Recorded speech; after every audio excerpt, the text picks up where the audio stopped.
खुलुमबाय नोंथांमोनखौ आं चेनेलाव बयखौबो बरायबाय।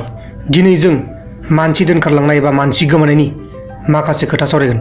जायबा मानसिया गावनि असे बिसिखौ गारनानै गुबुन हिनजाव लांदों बे मानसिनि मुङानो जाहैबाय सोमखोर बरगयारी। बिसोरनि गामिया जाहैबाय आलेंबारि, डिस्ट्रिक्टआ जाहैबाय चिरां डिस्ट्रिक्ट। आरो लोगोसे जायबा हिनजावा बे सोमखोर बरगयारीजों दोनखारलांफादों बे हिनजावनि मुङानो जाहैबाय अनजालि ब्रह्म। बिसोरनि गामिया जाहैबाय मान्दारगुरि। बे सोमखोर बरगयारी आरो अनजालि ब्रह्मनि गामिया खाथि खाथिखा। 2 मिनिट बा 3 मिनिट थांब्लानो बे अनजालि ब्रह्मनि न'खौ मोनहैयो। बे सोमखोर बरगयारीया गावनि असे गथ' गथाय दं। नैबे नुबाय थानायानो जाहैबाय सोमखोर बरगयारी आरो लोगोसे नैबे नुबाय थानायानो जाहैबाय अनजालि ब्रह्म। बिसोर सानैजोंनो गोमानानै दं एबा दोनखारलायनानै दं।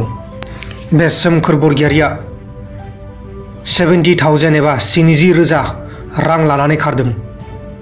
आरो बे राङा सोमखोर बरगयारीनि असे बिसि जायबा पुर्निमा बरगयारी बे मालायनाव दाहार लादोंमोन। नाथाय बे मालायनाव दाहार लानाय फैसाखौ सोमखोर बरगयारीया लानानै खारलांबाय।